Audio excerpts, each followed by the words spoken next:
we'll create a cool bouncing ball animation that grows and shrinks with a bounce effect. We'll implement this in 2 different ways to show you the flexibility and power of Flutter's animation framework.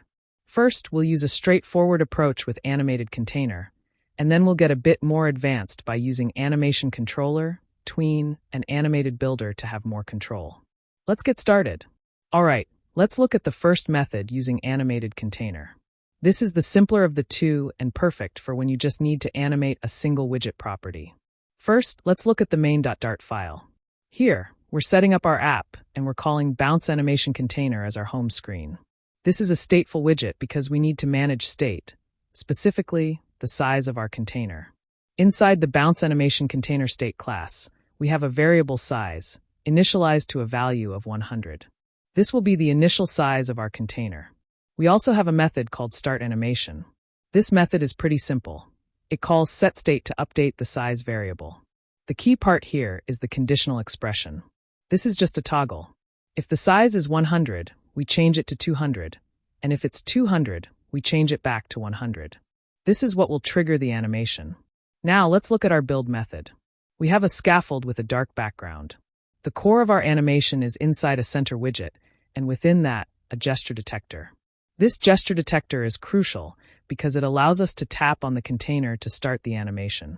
The onTap property is set to our startAnimation method. Inside the gesture detector, we have our AnimatedContainer. This widget is really the hero here.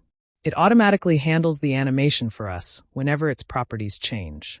We give it a duration of 600 milliseconds, which controls how long the animation takes. The magic, however, is in the curve property, and we've set it to curves.bounceout. This specific curve is what gives us that fantastic bounce effect.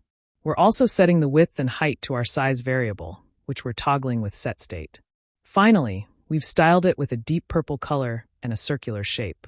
So when we tap on the container, start animation is called setState updates size, and the AnimatedContainer automatically animates the change in size over 600 milliseconds with a beautiful bounce.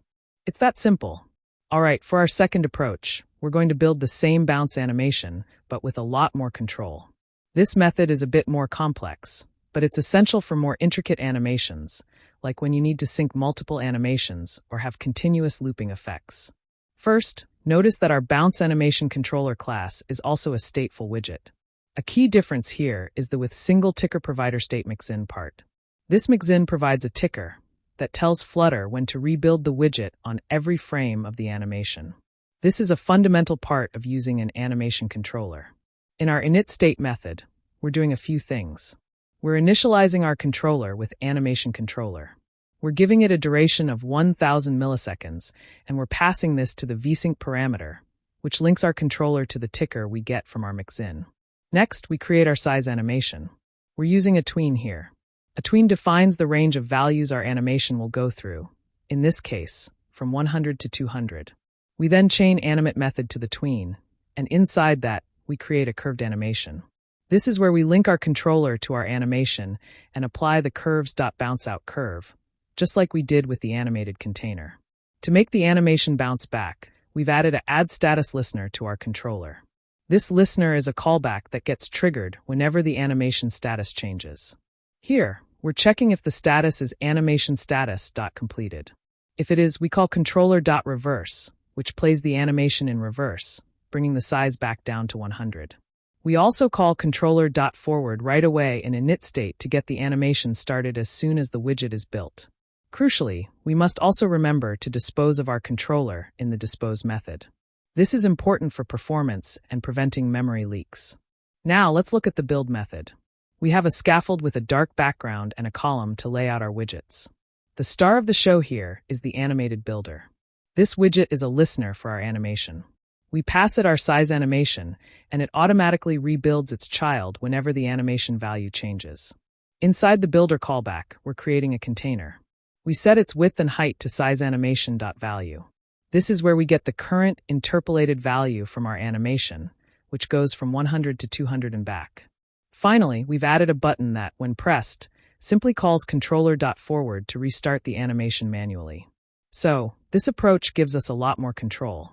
We have a controller to start and stop the animation, a tween to define the range, and an animated builder to listen and update our UI. It's a more powerful and flexible way to handle animations in Flutter. So we've created a beautiful bounce animation using two different methods. The first, using AnimatedContainer, is perfect for simple property animations, and the second, with AnimationController, tween, and animated builder, gives you granular control for more complex scenarios. I hope this helps you understand the basics of Flutter animations a bit better. If you have any questions, drop them in the comments below.